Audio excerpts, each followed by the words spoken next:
much noise. And yeah, we are caught up in the comments. I'm going to leave that down the bottom, so hopefully the comments will refresh. And let's get into the topics that I have. Gay marriage. Boom. Straight into it. This is a video by that Japanese guy, Yuta. I've actually been watching a lot of YouTube, but I don't actually share very much of what I've been watching. So I've been meaning to do that more, at least where it's relevant. Yuta goes and does these street interviews, and credit to the guy. I think he actually did this, or he had someone else do this for him down in Osaka. Everyone was speaking sort of accent, so it's a Kansai sort of dialect that everyone was speaking in the video. It's a long video, but I do like he got a lot of people, and he got them all to sort of talk openly and fairly thoughtfully about the he does this with all of his sort of street interview topics.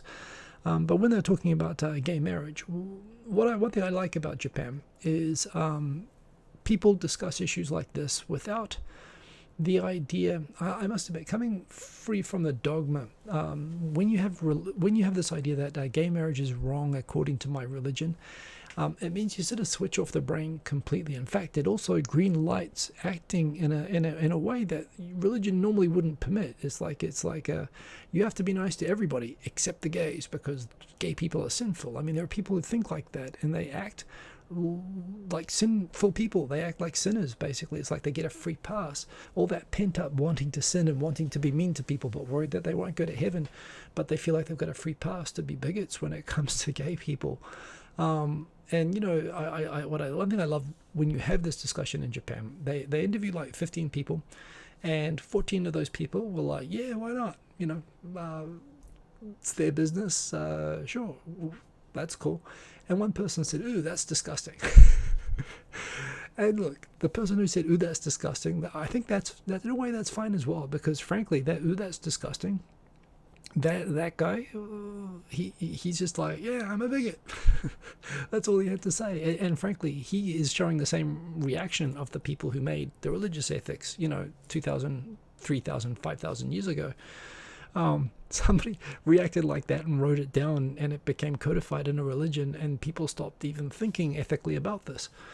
So, and when people are considering, and I love there was a question in this as well, like, how do you think the other side thinks about this? Which actually got, again, really thoughtful answers out both ways.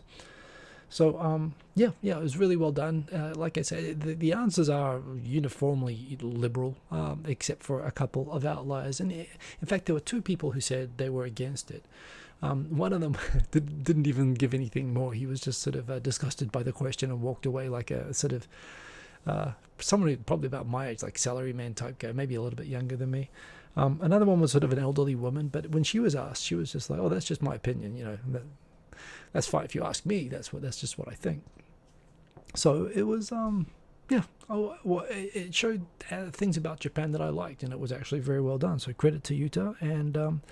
And in terms of my opinion on this, I mean, yeah, why not? I mean, I think it's now accepted and understood that LGBT people are born that way, and frankly, there's no reason to discriminate on this if they want the right to marry.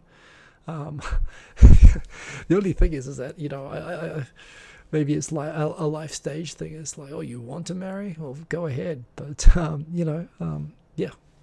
To me, it's like, why is there any debate as interfering in that? If you're from the UK, not butter, and this is the thing, they're arguing about the wrong things. You might have heard about this. Theodore Sharp, excellent to see you. By the way, remember everybody, as always, if you want to get my attention with the comments, at Mark Hiko Simon. If you at Mark Hiko Simon with your comment, you'll be able to see. I'll scroll up. It flashes like Andrea Morboy has done there, and it means that I will pay extra attention to it, and I will try to cover. If you've got a question or a topic that you'd like me to talk about, or you just want to say hey, I'm here. And I would love that if you just say, hey, I'm here. I mean, honestly, I actually get a kick out of seeing all the different people watching. So please feel free to do that. And Theodore Sharp, good to have you there in the comments. So Britain and Japan. So Britain, in its infinite wisdom, democracy, it just doesn't work. In the wisdom of the British Empire, the Brits are getting smaller and smaller and smaller, and they decided to, of course, exit from the EU, and that's fine. And then they had to figure out, okay, but we have to trade with people, and we just left a free trading block, like a really, really big, really good one.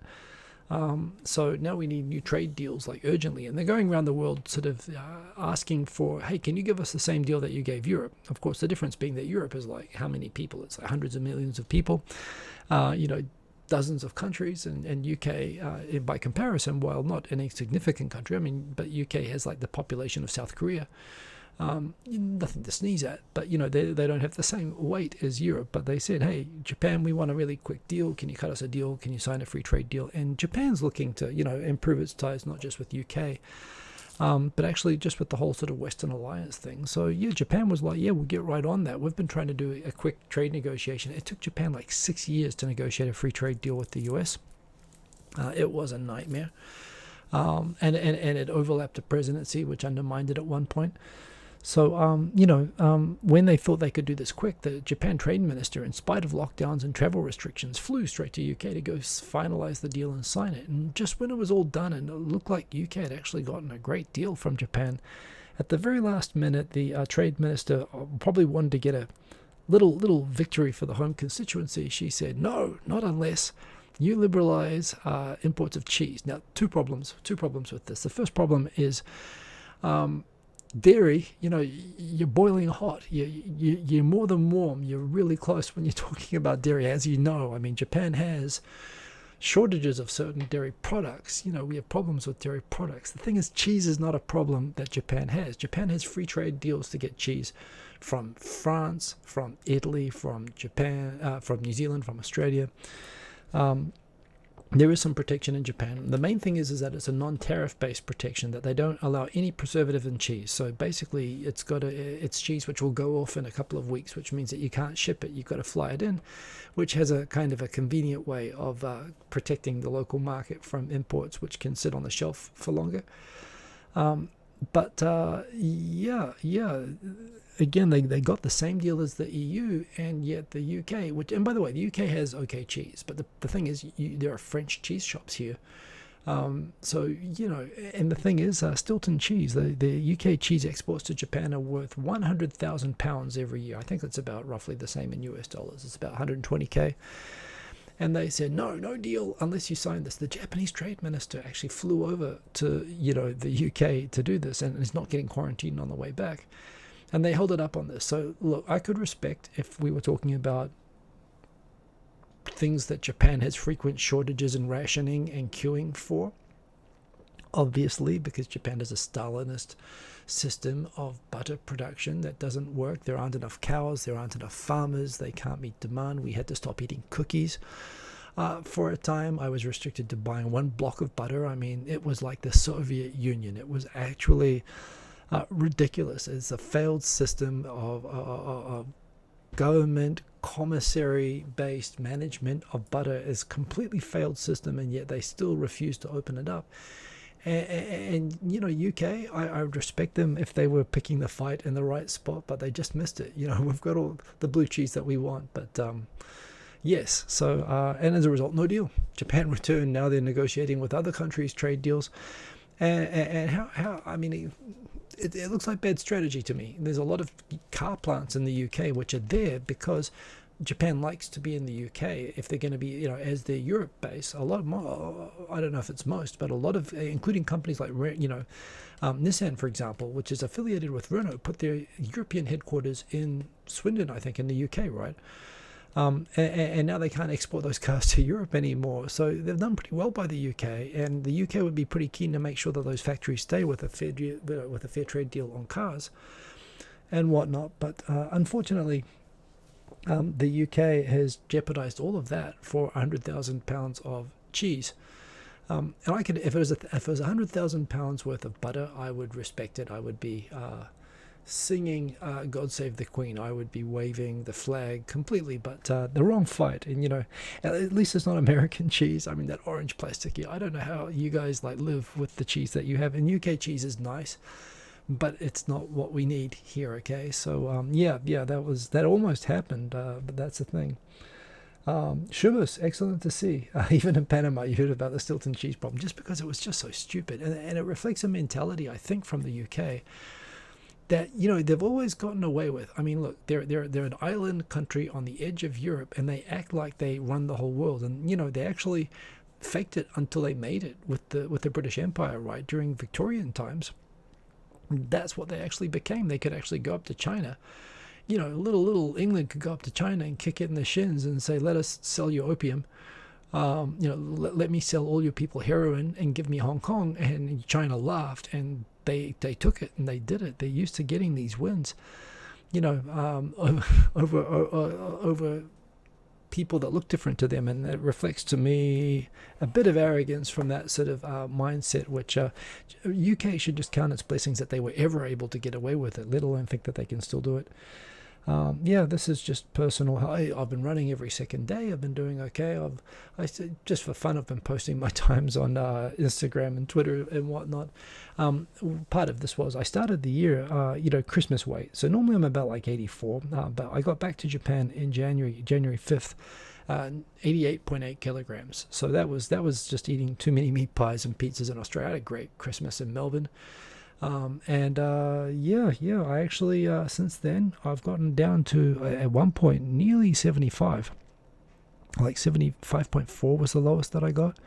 I've kind of gone back and I've leveled out at 76. I haven't been actually trying, well, I sort of adjusted everything that I was eating, and the weight just came off, and I was a little bit worried, is this going to keep going forever? Am I going to get sick? And for my BMI, for my height, I should be 73. Well, no, it's just sort of leveling out at 76, and I've gotten a routine. I'm eating till I'm full all the time. I'm running every second day, not every day. So yeah, it's pretty healthy and it feels quite good. And I guess it's just the thing of not eating processed food, just staying at home. It's been really, this part of it's been really good for me. So that is a thing that has happened.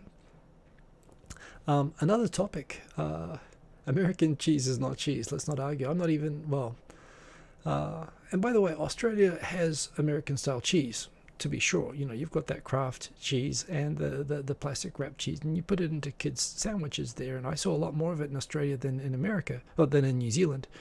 But in America, I was kind of shocked that that's all that there is. I mean, even the blocks of cheese are basically like that Kraft cheese made into a block. It's just kind of weird.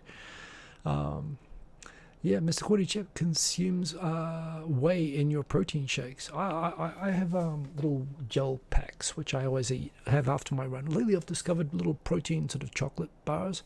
They probably have chocolate in them. They taste wonderful, but it's probably because they have sugar in them. It's probably not great for you.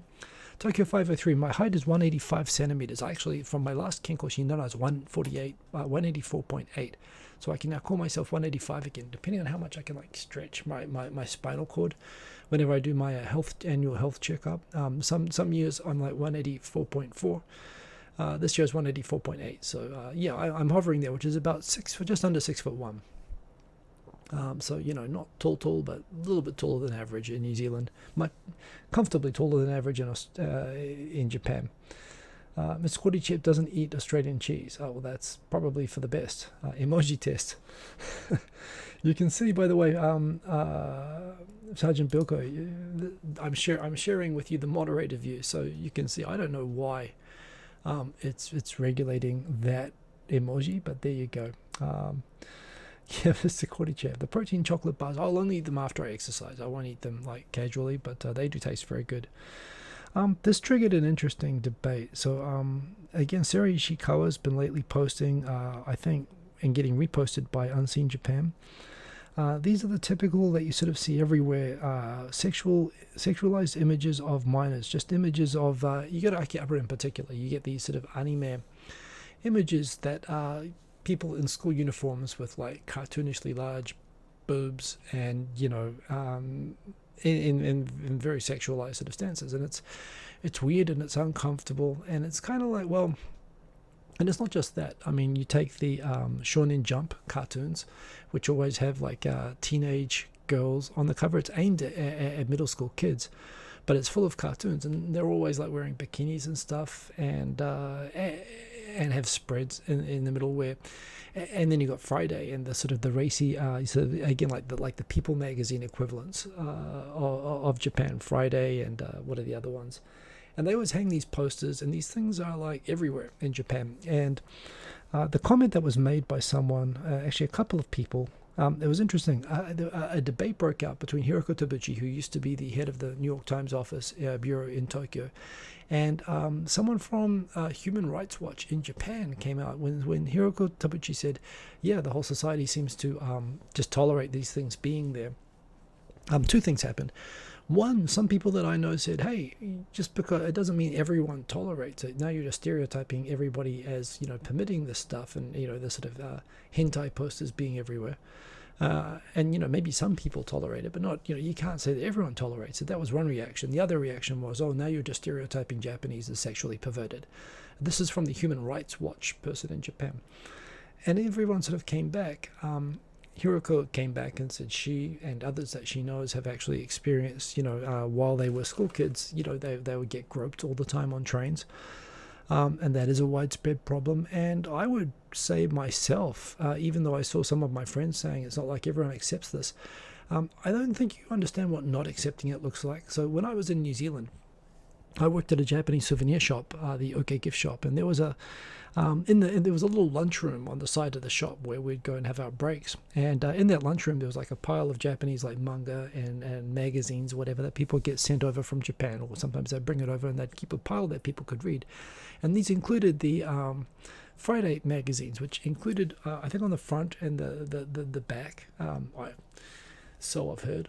I mean, they were there, right? So, they actually cover legitimate news. They actually do kind of, investigative journalism, which is mainly hanging out at love hotels, waiting for politicians and movie stars to come in and out and taking photos and destroying their marriages, which I guess they did themselves by going there. But this is sort of mostly what they do. But they've always got these sort of, topless sections and so on, and these sort of soft porn photo spreads in these magazines.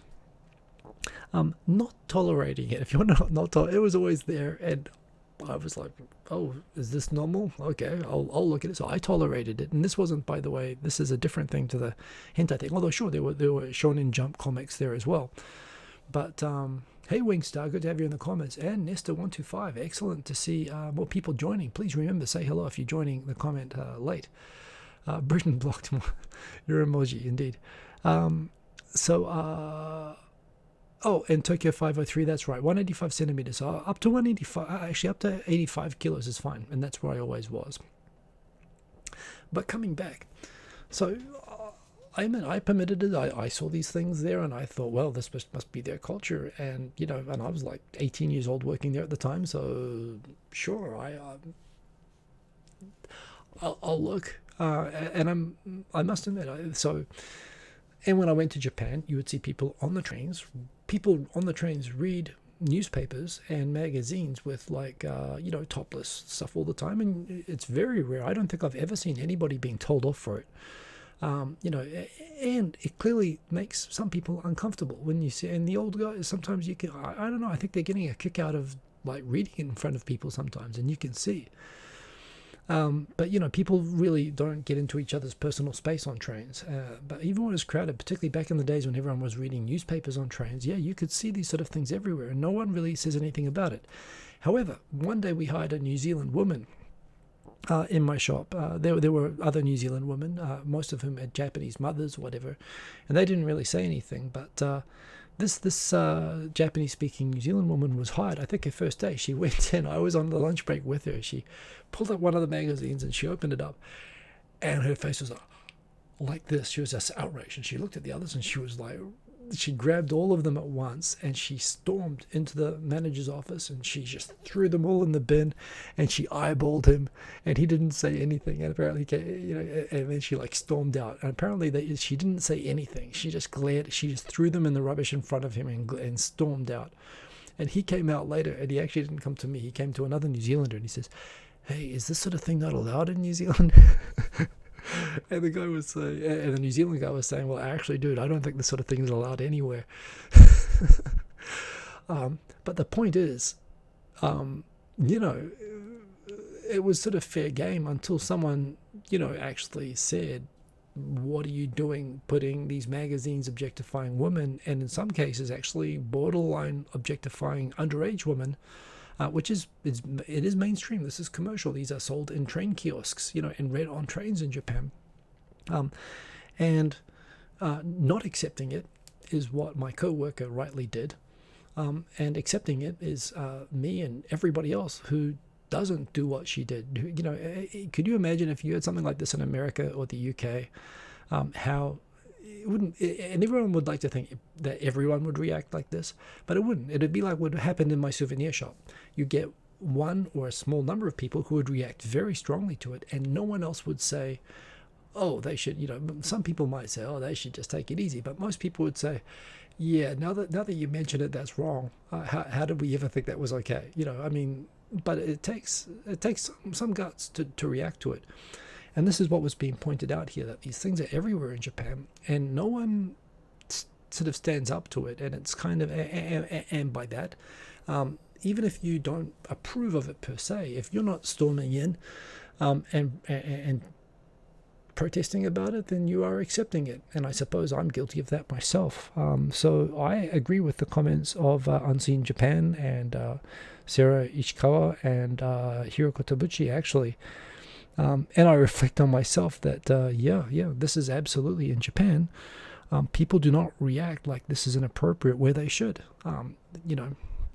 So, I thought that was an interesting debate, and I pretty much disagreed with all of my friends in it. Although, again, I didn't jump into it. It didn't strike. I thought that the case was being made better by the last thing they needed was a middle-aged, bald white savior. They were making the case quite well themselves, and I was quite convinced that they were right. That was that. In New Zealand, we have, one moment, let me turn that off completely there. In New Zealand, there is a first time in 102 days, I think it was, that we had COVID-19 cases pop up. Interesting to see that. Or maybe before I get into that, let's just check the comments. I see there's a lot that's gone through there. Good hour, Hiko Simon and all. Believe in yourself. Good to see you. Who else? I see some extra names. We've got Mithridates is in here. Isn't that a different issue, sexualization of minors versus soft porn? Well, it's both. The thing is that what you see being accepted, and the real problem is the acceptance of it, or the tolerance of it. And I think you have both issues. And porn, is not necessarily the same as sexualization as minors, but in Japan, they're very intertwined.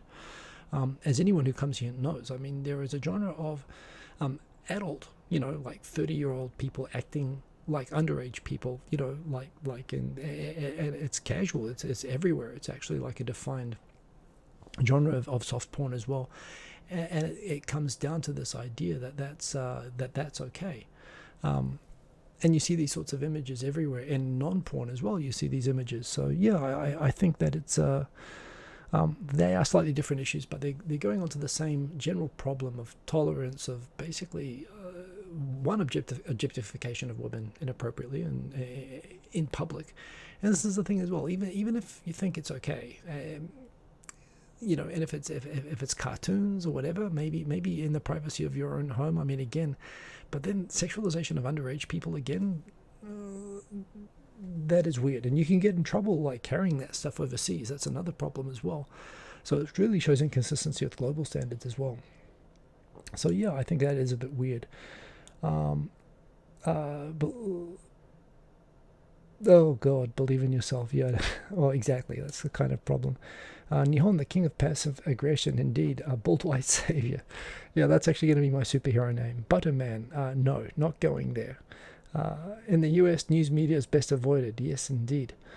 So anyway, New Zealand's got a case again, and it's kind of interesting because New Zealand was when New Zealand isolates its border, it's got thousands and thousands of kilometers of ocean. They can control the entry points a lot better than you can do anywhere else, and it's a low population country. So it really did look like they had eradicated COVID-19 in New Zealand, save for a few people flying back.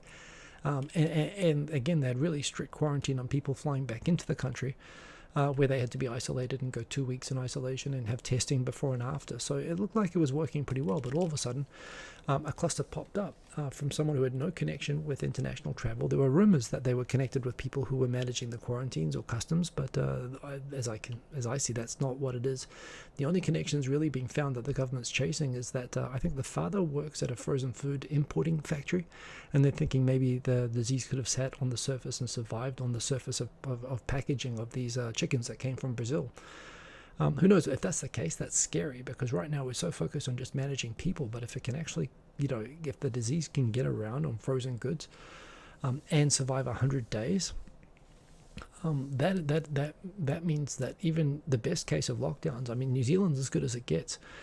That means it's impossible to stop this thing, pretty much. That said, if that was really what happened in this case, then China wouldn't have had the success that it's had, or Taiwan, or Korea, or and again, no one's done it perfectly. It is coming back in other places. Maybe this is how, but you'd think it would be getting around more if it was surviving on food packaging.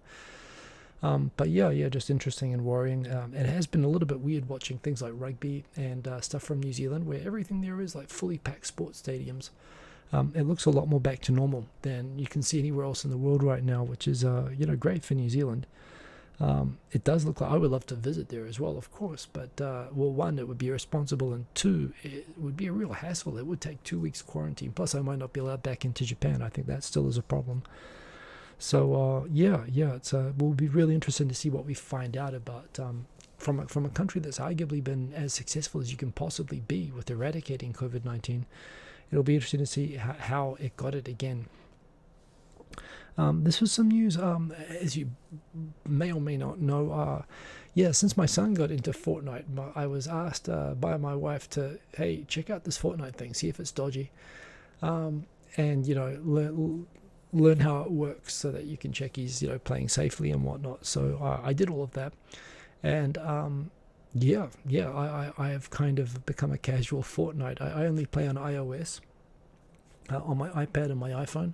My user handle on Fortnite is Hiko Simon, so if you ever play Fortnite, add me. It'd be fun to play together. Again, as I can't really build. iOS isn't very good for building, but as for just running around and shooting, it's pretty good. I do okay at it. But as someone who plays it exclusively on iOS, was interesting that I saw this message pop up on my screen the other day that, hey, you can now get V-Bucks 20% cheaper if you get them directly from Epic. And I was like, I thought you weren't allowed to do that. And sure enough, a few hours later, Apple and Google had banned Epic from the App Store. And now they're suing and doing videos and so on, complaining about, at the same time as Apple and Google are both being sort of attacked over the way that they run their app stores. I don't know how many of you are into games. The Atomic Tom, good to see you. This is I wouldn't call myself a gamer at all, and in a way what Apple's doing is kind of the same as what Nintendo and PlayStation and Xbox do as well. They have their own, you have to go and buy V-Bucks and whatever through I don't think you can buy them outside of the approved app related stores on those platforms either. But interesting that they've picked this fight at this time. I don't know if anyone else is feeling affected by this, but I kind of am, and I'm kind of interested in following it. So that's the thing that happened. This is kind of cool. They did a survey of people of where do you think the friendliest people in Japan are from? Like they said, an online survey was done of how many people? A bunch of people, nearly 4,000 people responded. And I must admit, when you get images of friendly prefectures, there's 47 prefectures in Japan. In a way, I think that the low votes are as much a reflection as we just don't know. People don't know what those people are like. Although from that perspective, also, so for example, Saga is 43, which isn't from Saga being like unpopular or seen as unfriendly. It's just the smallest prefecture in Japan, so you've got the least chance of knowing someone from there. Wakayama as well. I've been to Wakayama. Wakayama is awesome. It's right beside Osaka. It's like the beach of Osaka. So again, it's kind of, Oita strikes me as lovely. I've never been there. I'd love to go there. I assume that the people there would be nice. Yamanashi I've been to. Yamanashi, the lowest ranking, only 20 votes out of 4,000 people saying that they have the best personalities. I used to live in Takao, which is right beside Yamanashi, and Yamanashi is like heaps of fruit picking, heaps of grapes, Japanese wine, such as Japanese wine is. Yamanashi is awesome, so it's kind of funny. I don't think these are reflective negatively, but going up, it is interesting to see the prefectures that people have a positive image of. It's funny, Kyoto is down the list, and I kind of get that. Kyoto can be a little bit snobby. They have actual discrimination against other Japanese people and where they can live in the city. They're kind of gatekeepers of Japanese culture. Tokyo is kind of funny that Tokyo, I remember when I was in Kyushu, everyone would talk about Tokyo as being the cold, big, scary city, which I think is probably the same way that a lot of people in rural parts of America might look at New York, or people in rural Australia might look at Sydney. It's that big city kind of syndrome. But yeah, if we go up to the friendliest top 5 anyway, Miyazaki. So Miyazaki is in the south, on the southeastern corner of Kyushu, and it is lovely down there. They have mountains, they have hot springs, and they have some of the best surfing and best beaches. I've never been there, but the combination of hot springs and surfing and great beaches and not many people, and they live long down there, like Okinawa in the far south of Japan. So I would love to go to Miyazaki. I would definitely rate that. Iwate is kind of funny. Iwate has got a high rate there, 142 votes, although at the same time, Iwate is like the only country that didn't have COVID-19. And when they had somebody move from Tokyo to, like his house got burned down, and all of this talk of, when someone like went to go and stay in Iwate, like during Obon, and had like a letter posted on their door, like, go back to Tokyo, we don't want you here. There's been a lot of scary stories coming out of Iwate, so it's kind of funny. I've had a scary image of Iwate lately, but they've done well. Shizuoka, it's kind of funny. I have a neutral view of Shizuoka. It is a great place to go to, particularly the bottom of the Izu. Well, I guess you've got Mount Fuji, you've got the outlet malls, Ekotemba, and at the very bottom, you've got the great beaches, some of the best beaches in Japan. If you're from New Zealand, it's like geologically, it's like Kaikoura. It's basically, it sticks out into the Kuroshio, into the black current, literally the black current. It comes up from the south, and so you get like whales, you get this beautiful pristine water, you get coral reefs, you have diving, and you have beautiful surfing in this sort of clear water down there. It's actually hard to believe it's like 2 hours from Tokyo. So it is a lovely place to go to, and of course hot springs everywhere in Shizuoka. Highest tsunami risk anywhere in Japan. Just the geography there makes it great for surfing, but also dangerous for that. But love Shizuoka. And Okinawa, Hokkaido came out at the top. It's someone pointed out, it looks like they get friendlier the further you get away from the middle. I guess that's part of it. People associate those as destinations to go to that are maybe far away. But of course, I think Okinawa gets its rating because Okinawa is a distinct culture from the rest of Japan. Remember, it was incorporated very late. And Ryukyu was a totally separate kingdom. It was like a separate country that existed in between China and Japan, and they paid tribute to China. And they've got this kind of, I suppose, the way I see it within Japan is they've got this kind of quasi-Pacific Island type culture. It's a very friendly and distinct culture from the rest of Japan. It's known for friendliness, apart from the fact that Okinawa is a lovely place to go to, and that's why people go down there. So, they've got a I think it's specifically Okinawan culture that gives Okinawa in the second place, and Hokkaido, by contrast, is the opposite of Okinawa.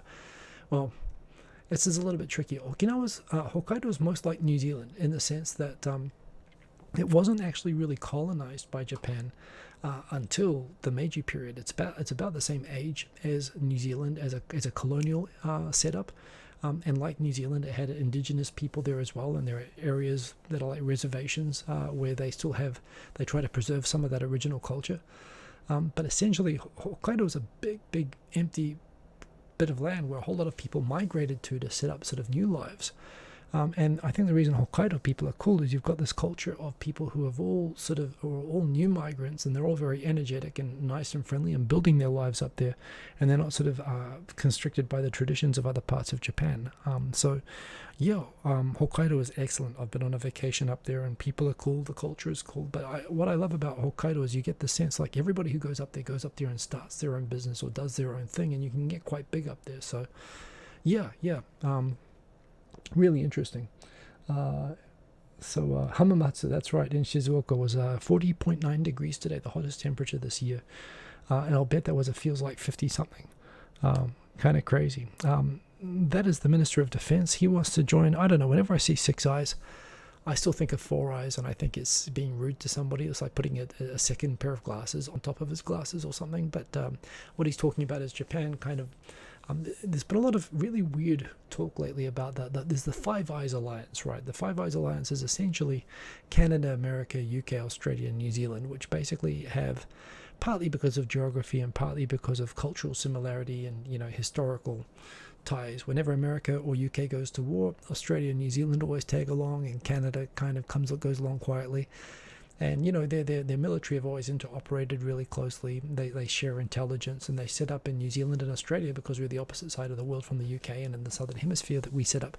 For example, America, in spite of New Zealand's difficult relationship with America over the nuclear weapons issue, we actually, well, apart from the fact that New Zealand kind of gave America nuclear weapons, Ernest Rutherford split the atom, and people from his lab, from Ernest Rutherford's lab, the New Zealanders were there in Los Alamos and were a key part of the team which actually created the A-bombs, in spite of the fact that New Zealand outlawed all nuclear sort of technologies, power.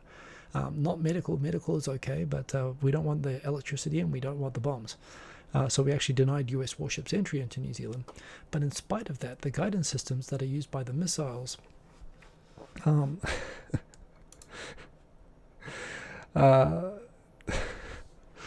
sorry, it is funny. I notice when a comment gets sort of held or highlighted for that Ben Duncan. I'm going to come back to that because I don't understand it, but I kind of want to understand it better. But let me come back. New Zealand, in spite of outlawing nuclear weapons, we actually have in Black Birch, we have an observatory from the US Navy, which is used to train missiles to read the stars as a backup navigation for when their GPS fails, for being able to guide nuclear weapons to their target. So New Zealand actually provides, you know, we're pretty integrated, as Edward Snowden pointed out as well, in terms of the echelon and the, you know, the global monitoring of phone and telecommunications. And Japan wants in on that. And, you know, look, Japan during World War One and until World War Two was an ally of Britain, and Japan used to protect British shipping in the Indian Ocean. You know, there is some history of cooperation there, and of course Japan is now attached at the hip to America, at least in terms of shared interest in all the US bases in Japan. So, you know, and Japan is now worried about China becoming more assertive, and, you know, Japan wants in on the Anglo Club, which is a bit of a strange club as well, but it exists, and it's kind of like, yeah, they want to be one of the Canada, Australia, New Zealand, US, UK club. The only problem is, I don't know if you've ever heard about the Japanese CIA. Japan has a CIA equivalent. They have a kind of intelligence agency.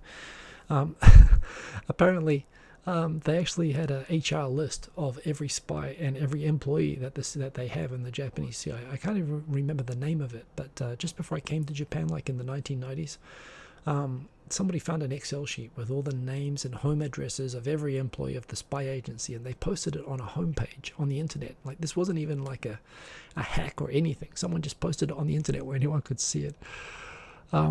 So, you know, and unfortunately, from everything I've heard, this is kind of sets the stage for the degree of sophistication. They were probably very sophisticated during World War II. They probably have a history where needs be that they were, you know, a genuinely talented and resourceful spy agency. But you know, the recent history of Japan as an intelligence country, Japan didn't even have an official Secrets Act until 2 years ago, which they passed, partly because they want to participate more proactively. And Japan is launching its own spy satellite, so it's trying to bring something to the party as well with this. But, you know, there is still a question, and the US said they wouldn't allow them into any intelligence sharing unless they had a secrets law, which they passed, and a lot of media in Japan, journalists in particular, complained about that it could be misused to withhold information that should be public. But, yeah, Kono said it clearly, and it kind of makes sense in some ways. It kind of doesn't make sense if you know the recent history of Japan and intelligence gathering. But, well, yeah, they definitely want to be part of the club, and who wouldn't want to be part of the club? Just another thing that was cool this week. So yes, SpaceX, Starlink, they've got these hundreds of satellites going around the world. Now, on the one hand, as someone who used to live in the crappiest town in New Zealand, which was both the hottest and the coldest town in New Zealand because it was one of the most elevated towns in the country, not saying a lot in a place compared to places like the USA or Japan. But yeah, it's like, I think the elevation there was like, it was, 2,500 feet above sea level. It's the central plateau of the North Island. But that between that and the fact that the weather there was so terrible that nobody lived anywhere nearby and the town was quite small, we had these spectacular skies. And I think if you live anywhere which has great night skies, I became a space freak just because it was just like awesome every night. It was like sleeping on the space station, looking out your window. You could see the Milky Way clearly. You could see everything in the sky.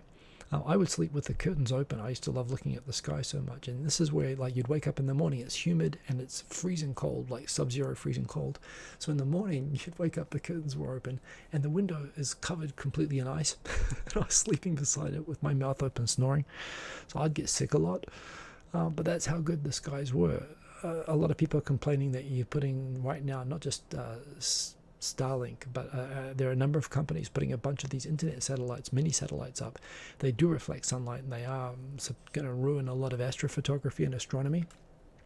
I don't know. I still think if you're like serious astronomy now, like they've got the James Webb Telescope that they're about to go put up into space, and I think now real serious. I mean, hobby astronomy, I think is still going to be fine. You might get the occasional photo messed up, by having a satellite zip through it when you've got the shutter open on an exposure. But in terms of real science, I think it's mostly going to be done in orbit or from the moon or other places in future. And the promise of what this is talking about that I love, one, it means I could be able to actually get decent internet in Australia, which it seems like even in cities in Australia you can't get it, let alone in remote places. And in Australia, 99.9% of the country is a remote place. And yeah, some people, even in America, people talking about if you live on a farm or a rural area, and I'm thinking beyond just America, thinking about Africa and places like that, where it's just too expensive and telephone companies don't have the resources to put fiber optic cables or sometimes even copper out into places that only have one person living in this whole area, and they basically can hardly get any internet. This offers the chance for internet connectivity for billions of people that don't have it right now. And who knows, they might just be using it to upload TikTok to TikTok videos or supporting Fox News. I mean, again, we had ideas that the internet was going to be this great thing, and let's be honest, it hasn't worked out entirely the way that we hoped. Maybe adding billions of people without connections is not the best thing, but even if only a small percent of those people do amazing things, and this is the other thing, we have seen amazing things happen from it, even with the limited number of people, it still is limited the number of people on the internet right now. And the idea that internet access from places like China, for example, where wired internet is restricted, as well as in countries that don't have it. I just think this is like, in terms of unlocking human potential, accepting that someone in Central African Republic has the same human potential to learn and to be creative and do things as me, or someone in France or someone in Australia. The only difference is that they don't, you don't have great internet connectivity in a lot of countries like that, for political and economic reasons. And the idea that if you can release that human potential, I'm a little bit scared, but I'm also quite optimistic that this is just kind of awesome. I mean, maybe it's a good time to get out of social media when this starts, but I think things like, you think of how many internet-based, beneficial innovations have happened, and things for research, things for medicine, things for science. So to me, I think this is actually really going to transform humanity. And I'll say it again, I kind of think that Elon Musk is a bit of a douchebag as a person, but I'm really glad he exists, because what he's doing with cars, space, all the stuff, and the fact that there are other people competing with him to do it even more, I think is really, really cool. So this is something, I'm not going to need it. I'm in Tokyo, I've got fast internet, but I'm really excited by, hell, I might get some more viewers, who knows? You guys might have more people to crack jokes about my appearance in the comments. It could be good. Barry Bonds, good to see you. Information gap. Well, perhaps, but again, this is something that might fill it. If you're talking about the, long time indeed. We will be the Borg. Well, maybe we will build the Borg, and maybe we won't. But I still think the internet has done very well to benefit the countries that have access to it. And the disparity between access is real, so we'll see. This it's kind of funny. This looks a little bit like the ending of E.T., like when the government, people go to try to kidnap the alien from Elliot's house, And no, these are Japanese prosecutors who are going to arrest a host from a host club suspected of ripping off and threatening women guests for customers for money. But because there have been so many COVID-19 cases in these host club bars, and they've been very cooperative with testing, they decided just in case, they marched through Kabukicho, through the red light district, in full body, alien abduction suits. I thought that was kind of making a statement of what they think about the people that they're going to go and see. I suppose you do want to be careful, obviously, but yes, to me that just looks like E.T. And wow, how many more topics do we have? Crap, we have a few. We're coming up on the hour. Okay, this always happens. End of war day. The war ended yesterday, 75 years ago. It is always really... Well, I think I talk about this every year, and so I don't need to go into it a lot of depth this year. Barry Bonds, what's my view on 5G? Do I reckon it will benefit society, taking in the health factors? Well, for a start, I don't know that there are any health factors with 5G. It's just another form of Wi-Fi. I haven't even looked at the conspiracy theories on this because I find it kind of ridiculous. So, and look, it's one of those things that I suppose when people had 28K dial-up modems, they thought, well, hey, I can download a pornographic photo in 15 minutes. What more do I need? And you don't really realize that you need something until you realize the potential of the step up, right? And we've been upgrading, phone speeds for a long time now. Again, we humans have found great ways of improving lives. And 5G, what excites me about 5G is the potential for Internet of Things, and this is what could lead to self-driving cars. This is what could lead to, and when you have self-driving cars, I mean, when you talk about health factors, this means ambulances going out without requiring drivers. Unlimited number of ambulances going directly in a straight line, maybe even flying to where they need to be.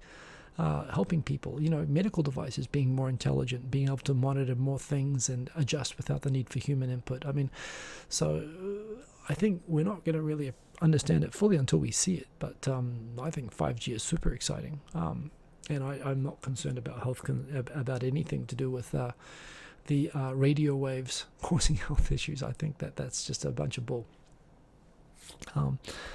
But I don't know, maybe there is something to it. I mean, there is still the thing that if you sleep with your phone charging near your head, you could get a tumor, as Ace Ventura, Pet Detective, mentioned in the climax of that. Coming back to the war. The war ended 75 days ago yesterday. What is interesting to me always is the different way that the event is covered in Japan, in Korea, and in the UK, in British news, in American news. In Korea, they celebrate the Liberation Day. Fair enough. They were colonized. They obviously weren't very happy about it and will not be happy about it forever, as they're entitled to be, and they're happy they're perfectly entitled to celebrate Liberation Day. Japan, for Japan, it is funny. I found it incongruous when I first came to Japan how different the talk about the war here was. When we did war in history class in New Zealand, and I think pretty much anywhere in the world, at least that was on the Allied side, we would talk about the causes of the war, which are really attributed to Japanese aggression, starting in China, which eventually spread to attacking America. That attacking America drew America reluctantly into the war, and Japan waged the war with. They did a whole lot of bad things, and we as the Allies had no choice but to fight, and we had to restrain this horrible country from doing all of these things. And in the end, it was Japan starting this war that led ultimately to the A-bombing, which was necessary to end the war. As a result, justice prevailed. The good guys won, and we hope that they learned their lessons. And this is what we talk about, the lessons of war. Don't be evil. Don't be a country that invades other countries and commits horrible war crimes, because you will get your ass kicked. That's what I learned, and that's pretty much how the BBC covers it. They still call it the 75th anniversary of VJ Day, victory over Japan Day. So it's a victory. They talk about the celebrations, the parties. Prince William gave a speech where he said, I hope that we learn the lessons of war. And it's funny to me because when you talk about the lessons of war that I learned in history was, Don't be evil like Japan was and Germany was. Be good like we were. There's more or less what the lessons of war were. Always be the good guys. You come to Japan, and so when you come to Japan, I kind of expected that Japan would be like, they'd have to, how did they teach that they were the bad guys? How did they do that? And they don't. They don't address that. In Germany, they do talk about that they were the bad guys. Kind of hard to argue that even within Germany, the Nazis were not a universally supported party or whatever. So there is something to that. In Japan, they don't learn that they were the bad guys. What they learn is that the war resulted in 2.5 million Japanese people dying miserably, needlessly, soldiers dying in remote parts of the world, fighting for a lost cause. People within Japan, 60 cities burned to the ground with millions of civilians killed, with the full knowledge that they were doing the same things to other countries. And then this happened to them. The realization that Japanese talk about with war is that war is just terrible. In war, all that happens, it doesn't matter who's right and who's wrong. Just lots and lots of people die, and it's actually, there's no such thing as a good war or a just war or a bad war or evil or whatever. It's just wrong. And the idea of End of War Day in Japan is to commemorate how wrong war is. And as someone who's educated the way that I was educated, I come to Japan and it looks like, oh, they're just saying that to avoid responsibility for how wrong they are.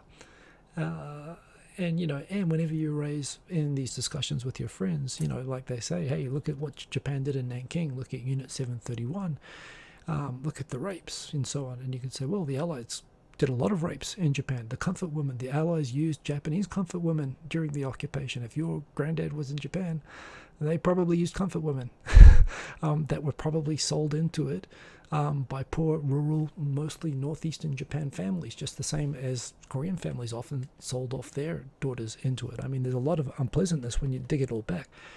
The massacre of Nanking, well, we poured petrol on people in 60 cities and set them on fire indiscriminately. Forget about the A-bombs.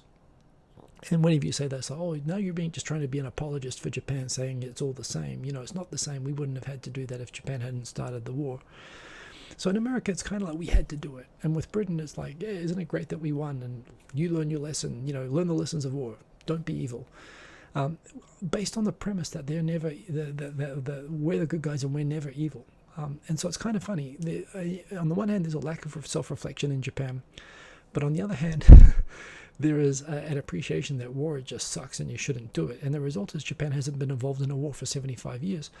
And while Prince William talks about learning the lessons of war, in these speeches on the 75th anniversary of VJ Day, UK joined America's invasion of Iraq. They invaded Afghanistan.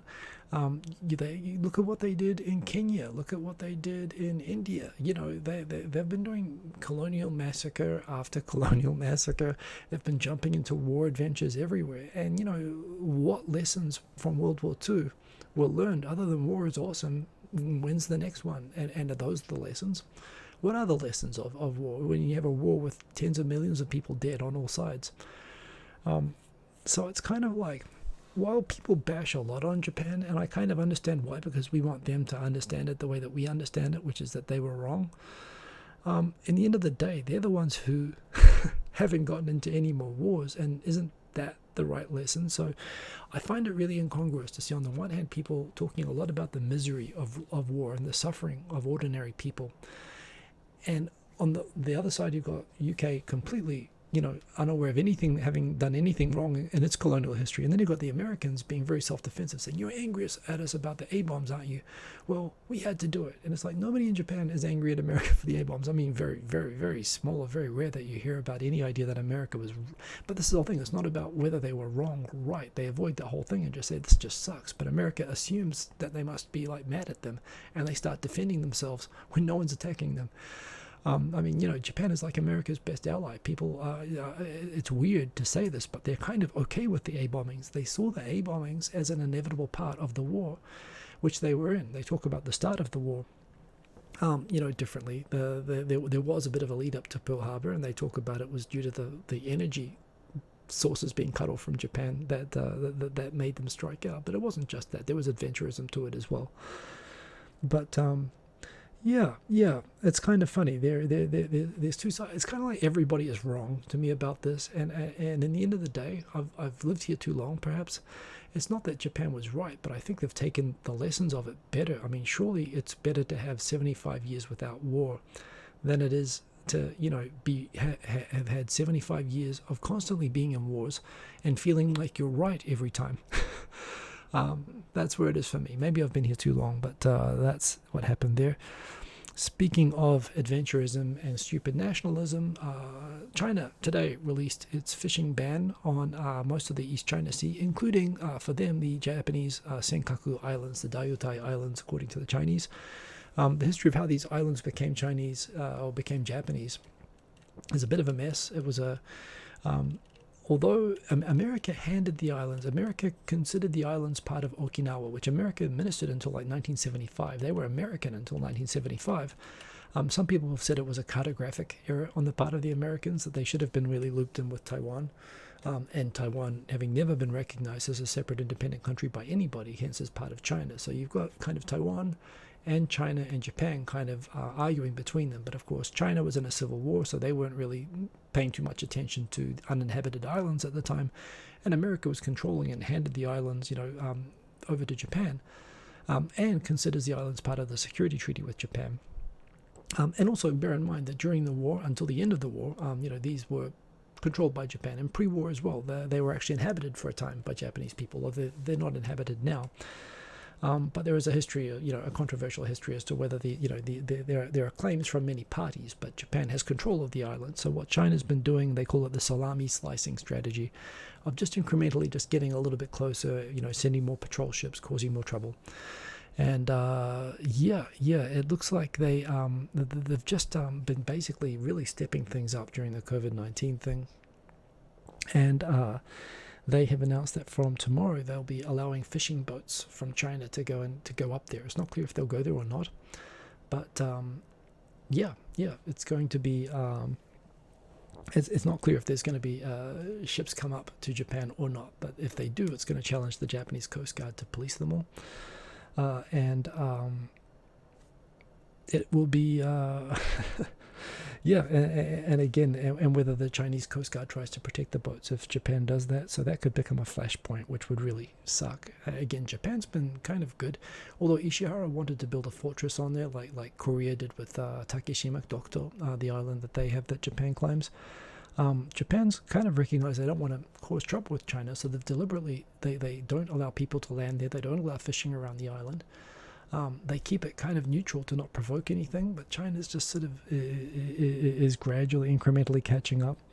This is from today, by the way, the weather today. There was a wind chill factor. In fact, where was it? A wind chill of 45 degrees Celsius. I've never heard of a wind chill of 45 degrees Celsius, so that was a thing. Some ministers went to Yasukuni Shrine. Not enough time to talk about that tonight. We're already over time. But interesting that the son of Junichiro Koizumi was one of the people who visited. Mega cool trilobite fossil with eyes still visible on it. Did some awesome fossil finds lately. Just thought that was cool. That boat is still leaking oil. That is a disaster. Looks like the French have done a really good job of cleaning it up in the circumstances, but hopefully the company responsible for the ship is held accountable, and hopefully I think that they really have to do something about Japan should be, in Japan you cannot incorporate companies under the 2006 amendment to the companies law. You cannot incorporate tax havens in Cayman Islands or BVI or places like that. It's actually against the law for Japanese to have companies in those locations now since 2006. I think Japan should do something similar with ships. They shouldn't allow ships to be registered in places like Panama and places like that where safety standards are not enforced as strictly as they would be if they were in Japan. That's all the topics that we have. Couldn't rank it. I wonder if Japan would have gotten into a war if the US wasn't protecting Japan. Good question. But yeah, bring back Koizumi accent. Some people think that. The fossil is indeed cool.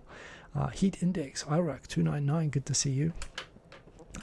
We're way over time. I've got to get to sleep, and I'm getting messages to go to sleep.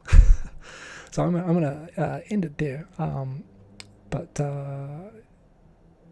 Accent says, but I think early on with the UK is good buddies. Their stories of empires look quite nice. The UK is still the good guys, also with countless atrocities. Yeah, well, that's kind of it.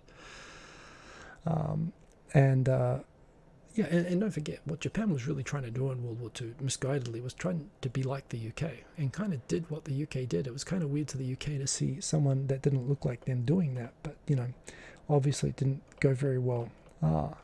And in the end of the day, if you lose, you're accountable, and they definitely were made accountable. And people feel like they weren't made accountable enough still, but yeah, it's an interesting. At least they haven't done any more wars, and isn't that a good thing?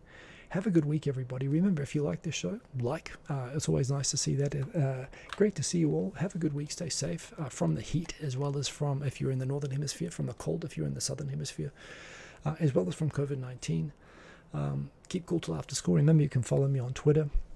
I love it when you like the video.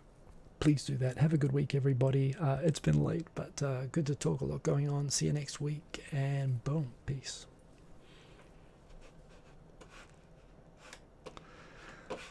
Any stream.